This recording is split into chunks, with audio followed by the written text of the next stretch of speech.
Hello my dear friends. चलो my dear friends, let's start today the topic for vector.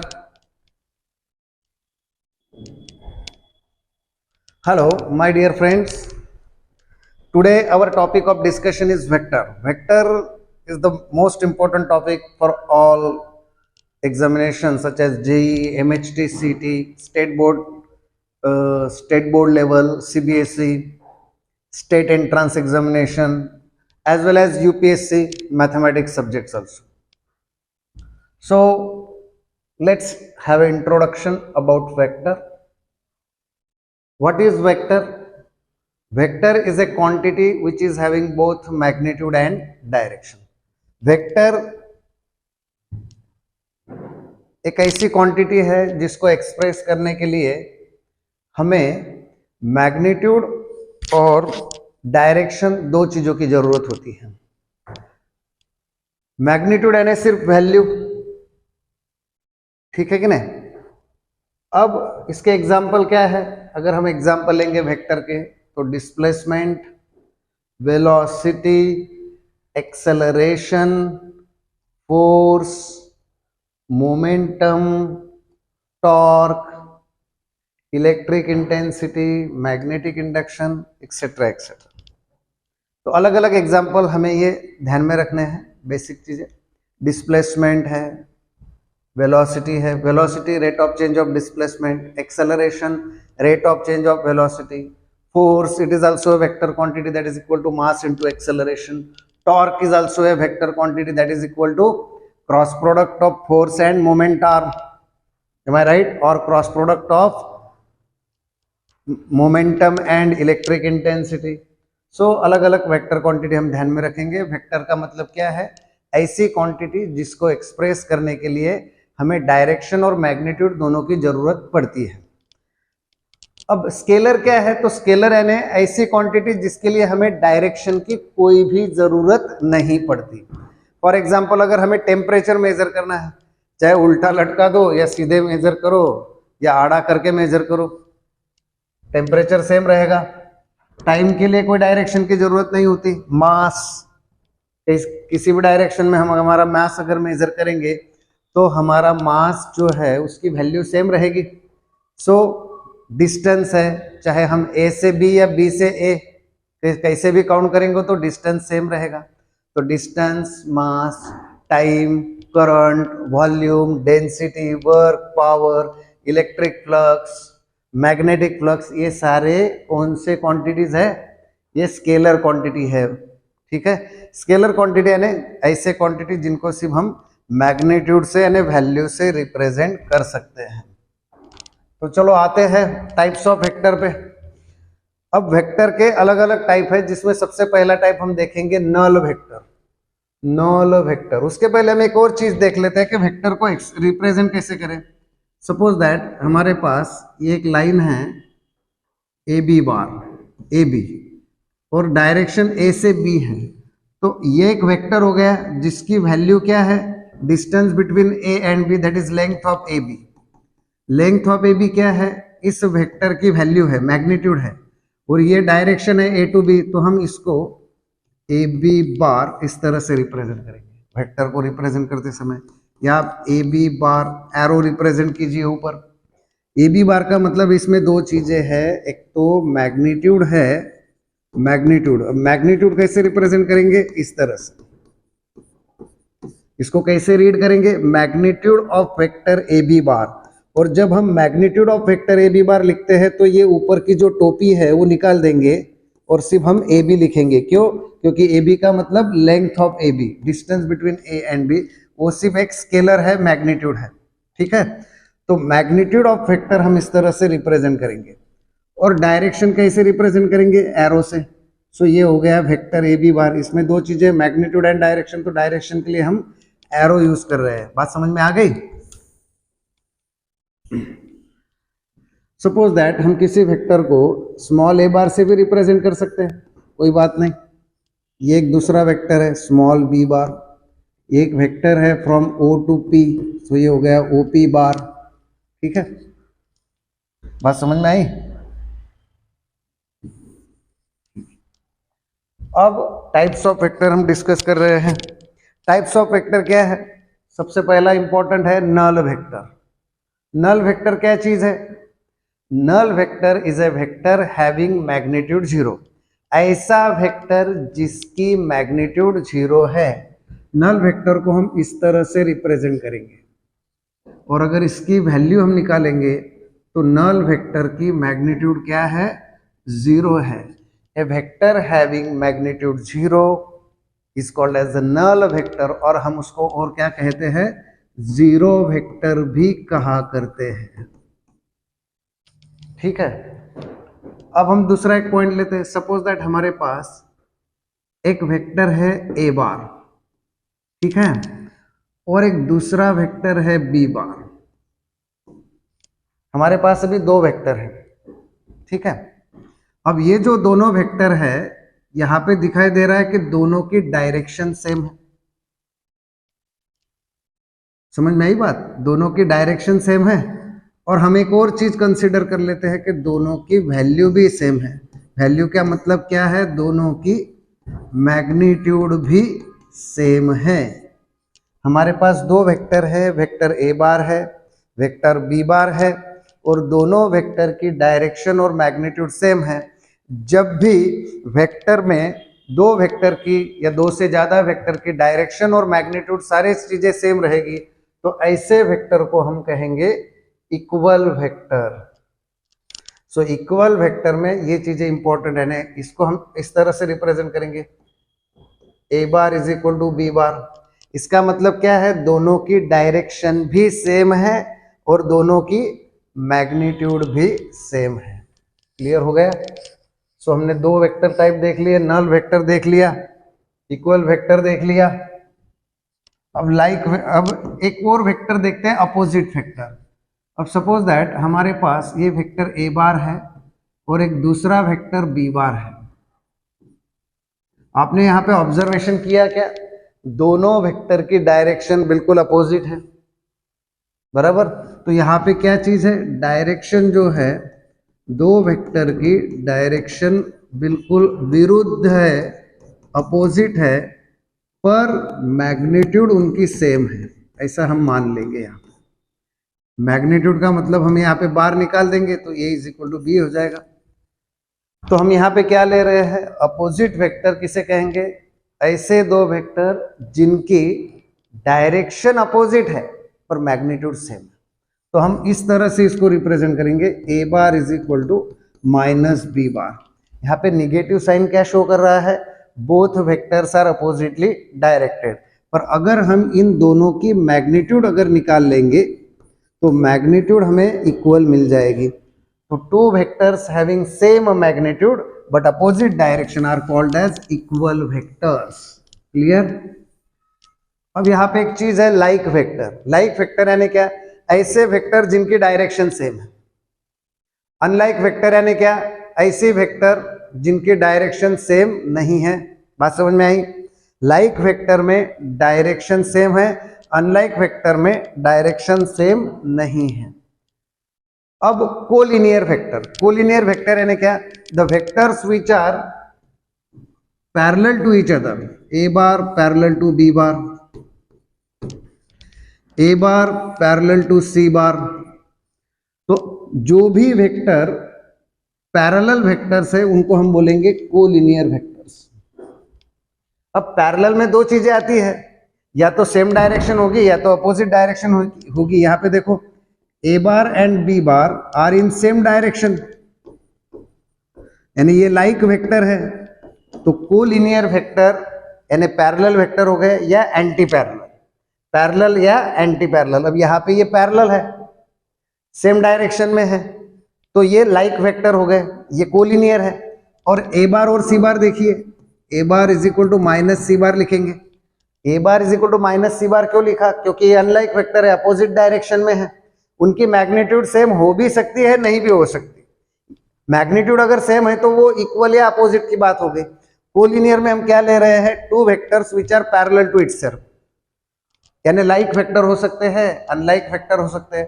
तो जो भी vector like vector है या अनलाइक वेक्टर है वो सारे क्या है? Collinear vector.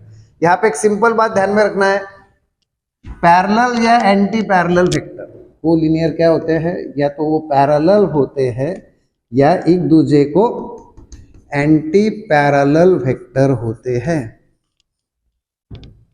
ठीक है। अब फ्री वेक्टर यानी क्या? फ्री वेक्टर यानी ऐसा वेक्टर जो, सपोज दैट हमारे पास एक वेक्टर ए बार है, इसको हम फ्री वेक्टर कब कहेंगे कि अगर हम इस वेक्टर को उसी डायरेक्शन में कहीं भी घुमा सके। Free vector can be moved along its original direction और इट्स पैरेलल डायरेक्शन। एक फ्री वेक्टर ऐसा वेक्टर होता है जो उसी दिशा में आगे बढ़ सकता है कहीं भी, या उसको जो पैरेलल वेक्टर है उसी डायरेक्शन में भी हम उसको, उसी पैरेलल वेक्टर में भी हम उसको लेके जा सकते हैं। देखो ज्यादा टफ करने की जरूरत नहीं है, बिल्कुल सिंपल सिंपल फंडे हैं, ध्यान में रखना है। उसके बहुत ज्यादा डीप में भी जाने की जरूरत नहीं है। पहले प्राइमरी सेक्शन में क्या ध्यान में रखना है, बेसिक फंडामेंटल ध्यान में रखना है। बेसिक जो चीजें क्या है, फ्री वेक्टर किसे कहेंगे? अगर कोई भी वेक्टर उसी डायरेक्शन में हम घुमा सके कहीं भी, या उसके पैरेलल डायरेक्शन में घुमा सके, तो वो फ्री वेक्टर हो गया। समझ गई बात? ठीक है। लोकलाइज्ड वेक्टर यानी क्या? लोकलाइज्ड वेक्टर यानी ऐसा वेक्टर कि जो हम उसके पैरेलल डायरेक्शन में नहीं घुमा सकते, उसका ओरिजिन फिक्स हो जाएगा, उसको हम कहीं भी रोटेट नहीं कर सकते, कहीं भी घुमा नहीं सकते। It can not be moved along its parallel direction. वो उसके डायरेक्शन में खुद के आगे जा सकता है पर उसके पैरेलल डायरेक्शन में नहीं जा सकते। फ्री और लोकल में ये फर्क है। अब कोप्लेनर वेक्टर यानी क्या कि सपोज दैट हमारे पास कोई प्लेन है, इसमें काफी वेक्टर्स हो सकते हैं अलग अलग, जो अलग अलग डायरेक्शन में होंगे, पर ये सारे के सारे वेक्टर एक ही प्लेन में है। जब वेक्टर दो या दो से ज्यादा वेक्टर एक ही प्लेन में होंगे तो उन्हें हम कहेंगे कोप्लेनर वेक्टर। जब दो या दो से ज्यादा वेक्टर एक ही प्लेन में होंगे तो उन्हें हम क्या कहेंगे? कोप्लेनर वेक्टर कहा करेंगे। बस समझ में आई? Coplanar vectors. Vectors which lie in same plane या vectors which lie in parallel plane. अगर ये दो प्लेन पैरेलल है, यहाँ पे ए बार है और यहाँ पे बी बार वेक्टर है, तो ये जो वेक्टर्स है ये कैसे हो गए? कोप्लेनर। और हमेशा ध्यान में रखना है एक प्रॉपर्टी, दो वेक्टर अगर हमारे पास दिए हैं तो वो हमेशा कोप्लेनर ही होंगे। कोई भी दो वेक्टर हमेशा कोप्लेनर होंगे, दो वेक्टर। पर तीन वेक्टर अगर हमारे पास है तो वो कोप्लेनर हो भी सकते हैं या नहीं भी हो सकते हैं। अब सबसे इंपॉर्टेंट आता है ये unit vector, very very important concept in biology, in mathematics as well as it is required for physics also. अब हमारे पास सपोज दैट ये एक वेक्टर है ए बार। एक चीज ध्यान में रखना है, हर वेक्टर का यूनिट वेक्टर होता है। हमेशा ध्यान में रखना है, हर वेक्टर का यूनिट वेक्टर होता है। हर वेक्टर के डायरेक्शन में उसका खुद का एक यूनिट वेक्टर होता है। तो ये बार हमारे पास एक वेक्टर है, हमारे पास ए बार एक वेक्टर है।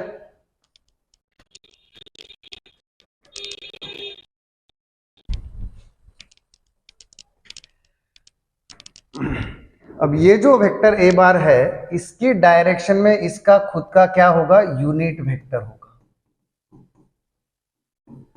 और किसी भी वेक्टर का यूनिट वेक्टर हम जनरली उसके माथे पर कैप रिप्रेजेंट करके दिखाते हैं। ए कैप क्या है? What is A cap? A cap it is a unit vector along vector क्या? ए बार। मैंने क्या कहा? हर वेक्टर का यूनिट वेक्टर होता है। हर वेक्टर का यूनिट वेक्टर होता है। तो अब हमारे पास हमने ए बार एक वेक्टर मान लिया है, बराबर है। वेक्टर है इसका मतलब उसको डायरेक्शन है, मैग्नीट्यूड है। अब उस डायरेक्शन का एक यूनिट वेक्टर होगा, ठीक है। हर वेक्टर का यूनिट वेक्टर होता है और वो उसी डायरेक्शन में देखेगा, ठीक है। तो unit vector along a bar का unit vector along a bar कैसे डिफाइन करेंगे? Vector divided by its magnitude, vector divided by its magnitude. इसका मतलब क्या कि unit vector in the direction of a bar is vector A bar divided by its magnitude. So vector divided by its magnitude, ये है standard definition of unit vector. Vector divided by its magnitude, that is called as unit vector. Clear हो गया। दूसरी definition क्या है? Simple definition, unit vector ऐसा vector है जिसकी मैग्नीट्यूड हमेशा 1 होगी। ए वेक्टर हैविंग मैग्नीट्यूड 1, जैसे हमने नल वेक्टर देखा था। नल वेक्टर किसे कहेंगे? ए वेक्टर हैविंग मैग्नीट्यूड 0, उसे हम नल वेक्टर कहेंगे। बात समझ में आ रही है? नल वेक्टर क्या होता है? ए वेक्टर हैविंग मैग्नीट्यूड 0, उसे नल वेक्टर बोलेंगे या हम 0 वेक्टर बोलेंगे। यूनिट वेक्टर किसे कहेंगे? ए वेक्टर हैविंग मैग्नीट्यूड 1, बराबर है। अब ये स्टैंडर्ड डेफिनेशन ये भी है कि जिसकी मैग्नीट्यूड 1 है उसे यूनिट वेक्टर बोल दो। पर हमें फिजिक्स में या मैथमेटिक्स में जनरली ये डेफिनेशन काम आएगी ज्यादा कि यूनिट वेक्टर यानी ऐसा वेक्टर कि जो जिसका वो यूनिट वेक्टर है वो उसी की दिशा में देख रहा है। जैसे ए बार का यूनिट वेक्टर ए बार के डायरेक्शन में देखेगा, बराबर है, और उसकी मैग्नीट्यूड कितनी 1। तो यूनिट वेक्टर की डायरेक्शन और मैग्नीट्यूड दो चीजें है। तो डायरेक्शन किसके लाइन में है? जिस वेक्टर का वो यूनिट वेक्टर है उसी लाइन में वो देख रहा है, और मैग्नीट्यूड कितनी? तो 1। तो यूनिट वेक्टर कैसे डिफाइन करेंगे? Vector divided by its magnitude. ध्यान दीजिए जरा इधर, this is very important concept. Unit vector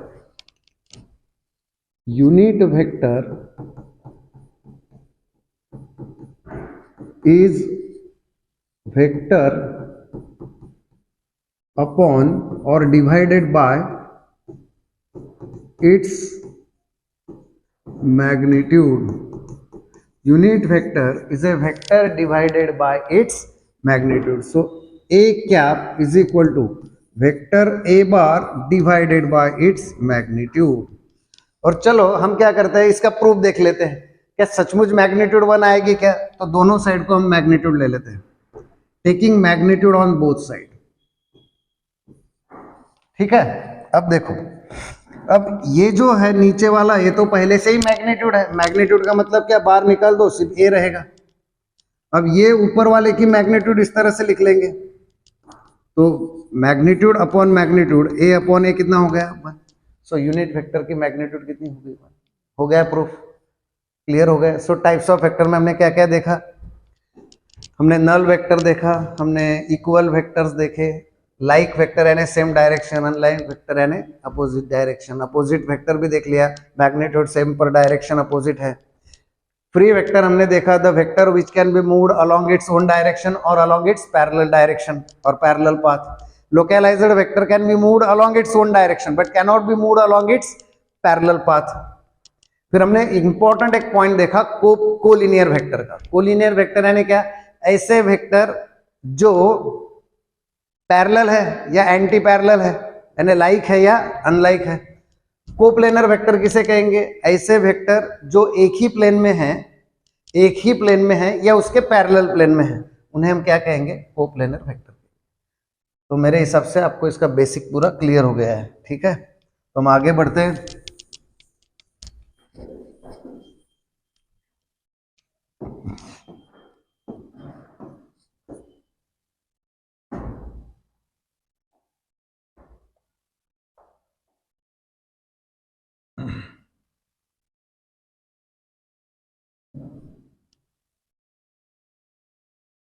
आगे बढ़ते में क्या है, अब सबसे पहले एक चीज हम पढ़ लेते हैं, how to represent a vector. Vector को कैसे रिप्रेजेंट किया जाए पहले हम वो देख लेते हैं। ठीक है, how to represent a vector, how to represent vector in plane. तो देखिए, हर वेक्टर को वेक्टर का मतलब क्या है कि वो कहीं ना कहीं से शुरू, it is just like an arrow, it is just like an arrow, यानी क्या, उसका इनिशियल पॉइंट कहीं ना कहीं तो होगा और उसका एक टर्मिनल पॉइंट भी होगा। वेक्टर का मतलब है उसको इनिशियल पॉइंट है और टर्मिनल पॉइंट है, बराबर है। तो हमें अभी वेक्टर ए बार का रिप्रेजेंटेशन करना है in plane. How to represent vector A bar in plane? तो क्या करना है, एक्स वाई प्लेन निकाल लेंगे। इस ए बार को क्या करेंगे, एक्स वाई प्लेन में हम एक ओरिजिन ले लेंगे ओ और एक टर्मिनल पॉइंट दे देंगे कैपिटल ए। तो vector A bar is directed from initial point two terminal point. तो यहाँ पे वो इसका इनिशियल पॉइंट हो गया, यहाँ पे कहीं तो भी प्लेन में पॉइंट ए ले लो, तो ओ ए बार ये हो गया representation of vector A bar in x y plane. यानी एक्स वाई प्लेन में हम क्या करेंगे, किसी भी वेक्टर को रिप्रेजेंट करने के लिए एक इनिशियल पॉइंट ले लेंगे। इनिशियल पॉइंट जनरली क्या होगा, ओरिजिन होगा, और टर्मिनल पॉइंट क्या होगा, एक कोई भी पॉइंट हम कंसीडर कर लेंगे, ए ले लो, बी ले लो या पी ले लो, कुछ भी ले लो, ठीक है। ये हो गया, क्लियर हो गया। अब दूसरा एक पॉइंट कंसीडर करते, ध्यान दीजिए। अब सपोज दैट मेरे पास कोई वेक्टर ए बार है, सॉरी एक बार हम फिर से इसको रिकैप करते हैं। ये वेक्टर मेरे पास ए बार है। अब जब मैं प्लेन में ए बार को इस तरह से रिप्रेजेंट कर रहा हूं, A bar is equal to O A bar, initial point और टर्मिनल पॉइंट, यानी ये क्या है, इसका टर्मिनल पॉइंट है और ये क्या है, इसका ओरिजिन, यानी क्या, इनिशियल पॉइंट। इस केस में ये जो ए बार होता है ना, ए बार, इसको हम बोलते हैं पॉइंट ए का position vector with respect to origin. फिर से बता रहा हूं, ये जो स्मॉल ए बार है इसको क्या बोलेंगे, हम कैसे रिप्रेजेंट करेंगे, position vector of point A with respect to origin. Position vector of point A with respect to origin. क्या आपको सुनाई दे रहा है बराबर? स्मॉल ए बार क्या है, position vector of point A with respect to origin. उसी तरह से हम यहां पे क्या करेंगे, small A bar initial point terminal point, small B bar initial point terminal point, small C bar initial point terminal point. अलग अलग वेक्टर हम रिप्रेजेंट कर सकते हैं। ये क्या है, position vector of A with respect to origin, position vector of B with respect to origin, position vector of c with respect to origin, ठीक है। अब सपोज दैट हमारे पास ए बी बार है। इसका मतलब क्या है कि ए बी बार में ये जो है, ये इनिशियल पॉइंट है, ए से शुरुआत हुई है और बी क्या है, टर्मिनल पॉइंट है, बी पे एंड हुआ है। तो वेक्टर ए बी बार मैंने क्या लिखा, ए इनिशियल पॉइंट और बी टर्मिनल पॉइंट है। तो इसको हम कैसे लिखेंगे, ध्यान दो अच्छी तरह से। How can we represent A B bar in a plane? That is position vector of terminal point B minus position vector of initial point A. Clear? Position vector of B कैसे रिप्रेजेंट करते हैं, O B बार।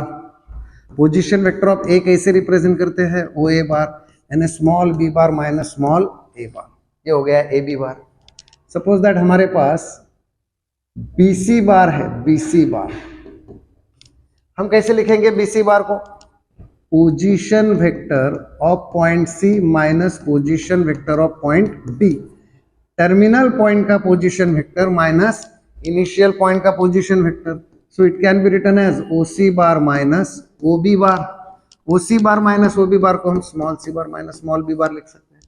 आपको बात समझ में आ गई? और plane में इसको इस तरह से रिप्रेजेंट करेंगे कि हमारे पास ये पॉइंट ए है, एक पॉइंट बी है और ए से बी बार हमारे पास है। तो इसका ए का पोजीशन वेक्टर हम निकालेंगे A bar, position vector of A with respect to origin, position vector of B with respect to origin, और ए बी बार कैसा लिखेंगे, बी बार माइनस ए बार। उसी तरह से सपोज दैट ये पी है, ये क्यू है, तो small P bar position vector of point P, small Q bar position vector of point Q, बराबर है। और पी क्यू बार कैसे लिखेंगे, क्यू बार माइनस पी बार। बात समझ में आई क्या? सपोज दैट हमारे पास एल एम बार है, एल एम बार यानी क्या, o m bar minus o n bar, x y bar कैसा लिखेंगे, terminal point o y minus o x,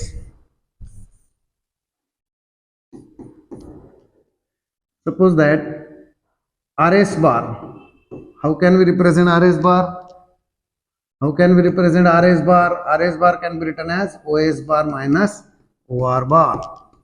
तो मेरे ख्याल से आपको किसी भी वेक्टर को रिप्रेजेंट करना आ गया, position vector of terminal minus position vector of initial, ठीक है, ठीक आगे। अब अलजेब्रा ऑफ वेक्टर हम देखने जा रहे हैं, अलजेब्रा ऑफ वेक्टर। अब अलजेब्रा ऑफ वेक्टर में क्या है, हमें सबसे पहले ये समझना है कि स्केलर मल्टीपल ऑफ वेक्टर क्या होता है, स्केलर मल्टीपल ऑफ वेक्टर। अब हमारे पास सपोज दैट एक वेक्टर है ए बार, ठीक है, और एक दूसरा वेक्टर है बी बार, इन दोनों की डायरेक्शन सेम है। यहां पे एक डिफरेंस कहां पे ले रहा हूं मैं, ए बार इज इक्वल टू 3 और बी बार की मैग्नीट्यूड जो है वो मैं 9 ले रहा हूं। ध्यान दो, यहां पे सबसे क्लियर कट इंफॉर्मेशन क्या है, दोनों वेक्टर की डायरेक्शन सेम है, ठीक है। वेक्टर ए बार की मैग्नीट्यूड कितनी है 3, बी बार की मैग्नीट्यूड 9, तो दोनों वेक्टर सेम है, अगर वो दोनों की मैग्नीट्यूड सेम होती तो इक्वल वेक्टर हो जाते, बराबर है। अब बी बार जो है वो मैं ए बार के फॉर्म में लिख सकता हूं, कैसे लिख सकता हूं, 3 times that of the A bar. जब हम इसकी मैग्नीट्यूड लेंगे, दोनों साइड की मैग्नीट्यूड लेंगे, तो 3 तो ऑलरेडी मैग्नीट्यूड है, वो एक वैल्यू है। अब ए बार की मैग्नीट्यूड 3 है, तो 3 इंटू 3 9। सो ये जो वेक्टर बी बार है वो ए बार से 3 टाइम्स मल्टीपल में है। अब ये जो नंबर 3 है ना, ये नंबर क्या है, स्केलर है, तो इसी को हम कहते हैं vector B bar is expressed as scalar multiple of vector A bar. देखो ध्यान दो अच्छी तरह से, मैं क्या बता रहा हूं, यहां पे दोनों की डायरेक्शन कैसी है, डायरेक्शन कैसी है, सेम है, और बी बार जो है वो ए बार से कैसे रिप्रेजेंट कर रहे हैं, 3 टाइम्स रिप्रेजेंट कर रहे हैं। So vector B bar is expressed as क्या, स्केलर मल्टीपल, क्योंकि 3x स्केलर है, तो vector B bar is expressed as a scalar multiple of vector A bar. B bar is expressed as scalar multiple of vector A bar. तो B bar A बार से 3 times है, हम उल्टा लिख सकते हैं, A bar is 1/3 times that of B bar. हाँ समझ में आ गई। तो अगर वेक्टर ए बार और बी बार सेम डायरेक्शन में है तो ए बार ये बी बार से 1/3 टाइम्स है, और बी बार जो है वो ए बार से 3 टाइम्स है, बराबर है। तो ये एक क्राइटेरिया हो गया। दूसरा एक क्राइटेरिया लेते हैं कि दोनों अपोजिट डायरेक्शन में होगा, तो उसी केस में हम सिर्फ क्या करेंगे, बीच में एक माइनस साइन लगा देंगे। ध्यान दीजिए, अगर ये दोनों अपोजिट होते, अगर ये बी बार इस तरह से होता तो हम यहां पे माइनस लगाते, बस इतना ही फर्क है, बाकी और कुछ भी फर्क नहीं है। तो स्केलर मल्टीपल कैसा है, ध्यान दीजिए अच्छी तरह से। How we represent scalar multiple? Let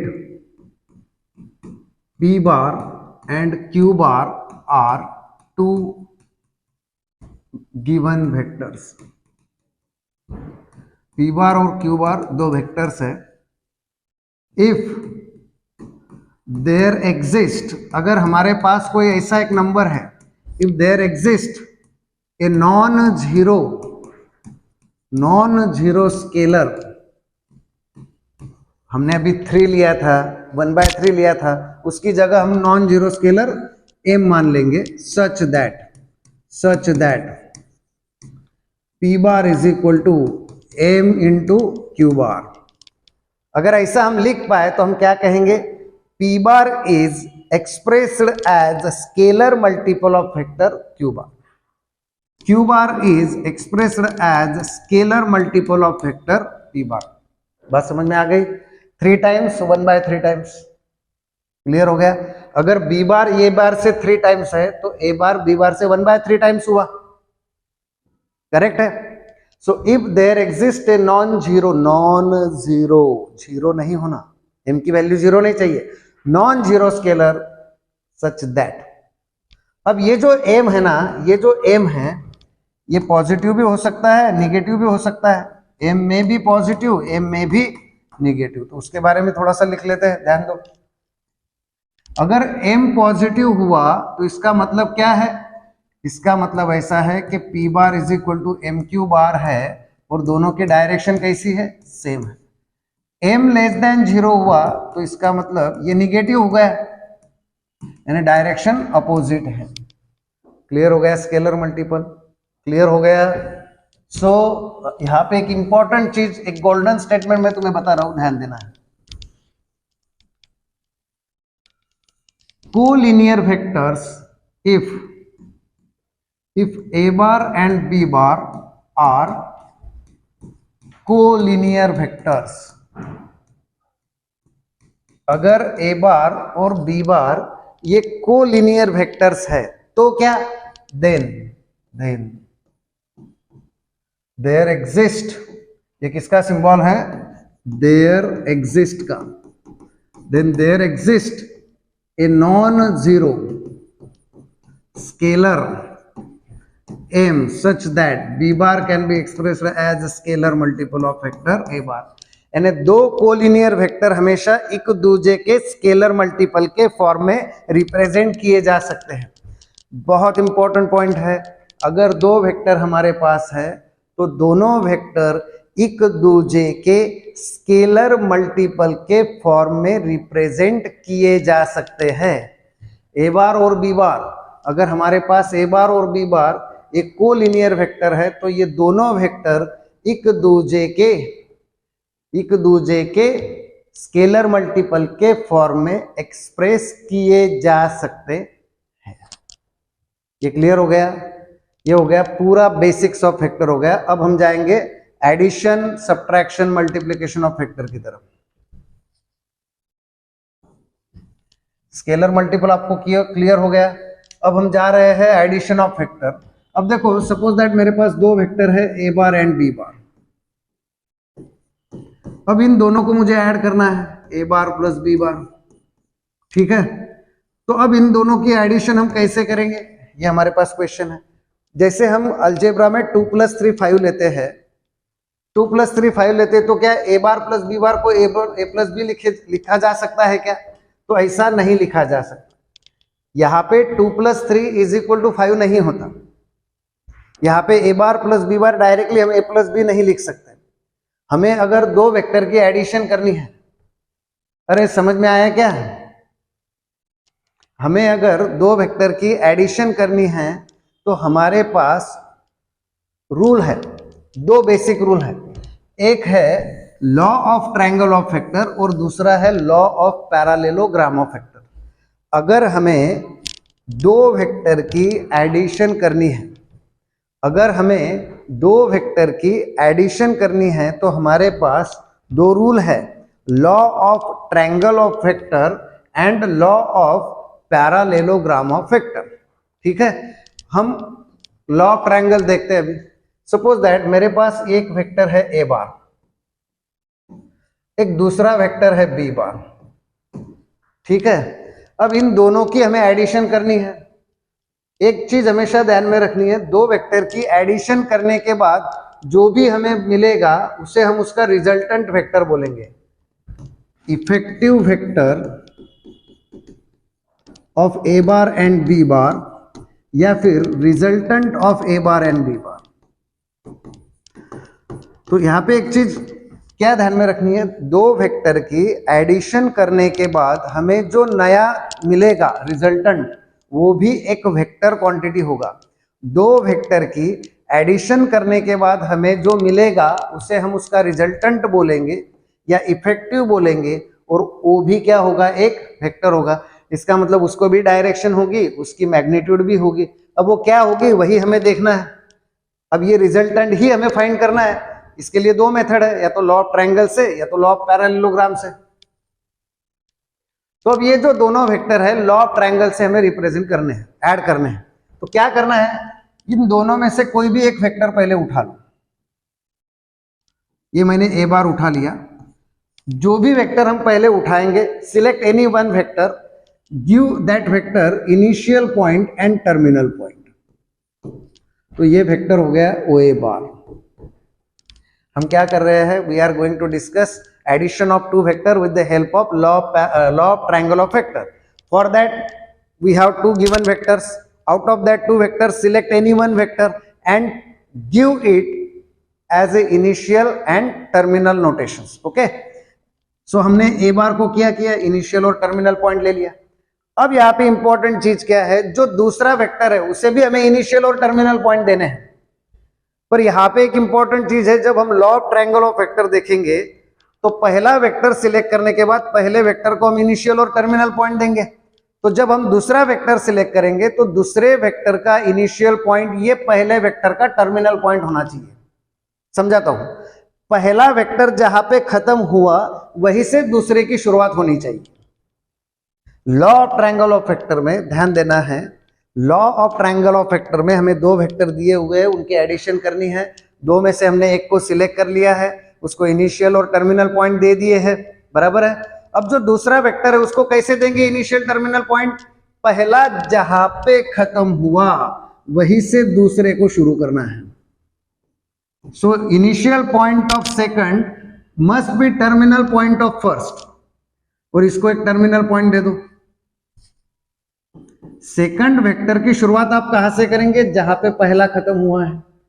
तो अब देखो, दो वेक्टर की हमें एडिशन करनी है और हमने किस तरह से रिप्रेजेंट किया है दोनों वेक्टर को, पहले का एंड दूसरे का शुरुआत। इस सिचुएशन को बोलते हैं टेकन इन ऑर्डर। हमने वेक्टर को कैसे रिप्रेजेंट कर दिया, टेकन इन ऑर्डर रिप्रेजेंट कर दिया। पहले की एंड, दूसरे की बिगिनिंग, पहले का टर्मिनल पॉइंट, दूसरे का इनिशियल पॉइंट, इसको हम बोलते हैं vectors are represented in order.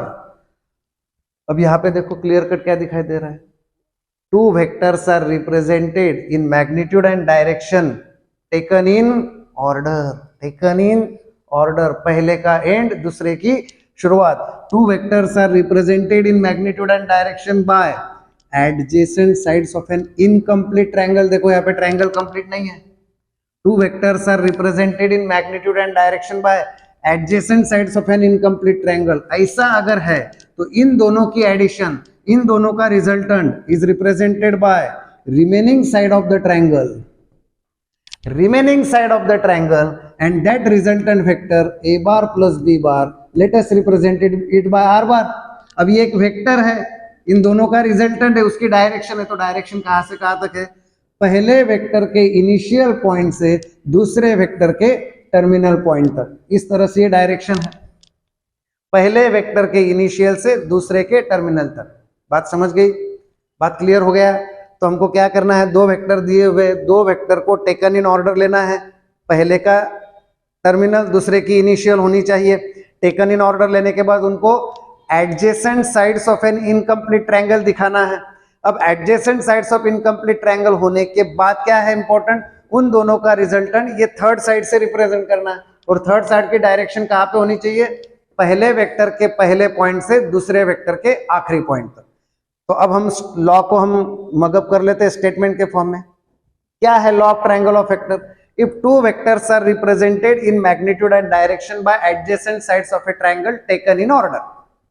क्या है statement, if two vectors are represented in magnitude and direction by adjacent sides of a triangle, incomplete triangle taken in order, then their addition or their resultant is represented by remaining side of the triangle. It starts from initial point of first vector to terminal point of second vector. This is law of triangle of vector. हम यहाँ पे example से दो तीन देखते हैं triangles. ये हो गया लॉ ऑफ ट्रायंगल। देखो हमारे पास एक फिगर है इस तरह से एक्स वाई जेड, और मैंने इस फिगर में इस तरह से रिप्रेजेंटेशन किया। तो देखो अभी आपको क्लियर कट दिखाई दे रहा है, टेकन इन ऑर्डर यानी शुरुआत यहां से हुई है। देखो ये जेड वाई बार प्लस वाई एक्स बार, पहले का एंड दूसरे की शुरुआत, तो ये इनकम्प्लीट ट्रायंगल हो गया। अब इस दोनों की एडिशन वाई एक्स बार, इन दोनों की एडिशन जेड एक्स बार हो जाएगा, और जेड एक्स बार जेड से एक्स की तरफ होगा। If two vectors are represented in magnitude by adjacent sides of an incomplete triangle taken in order, then their resultant is represented by remaining side of the triangle, which starts from initial point of first vector to terminal point of second vector. तीसरा एक triangle लेते हैं, LMN।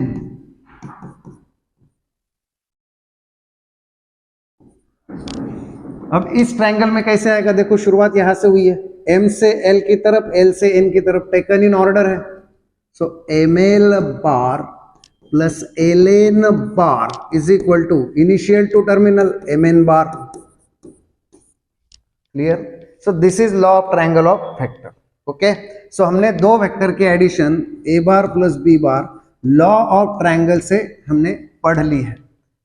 आप ये multiple times video देख लीजिए, notes बना लीजिए और मगअप कर लीजिए फॉर्मूलों को। और यहाँ पर ये लेक्चर जो है अच्छी तरह से आपको समझा होगा, इसे अपेक्षा करता हूँ, और आप इसको 2-3 बार लिखेंगे भी। ठीक है, थैंक यू।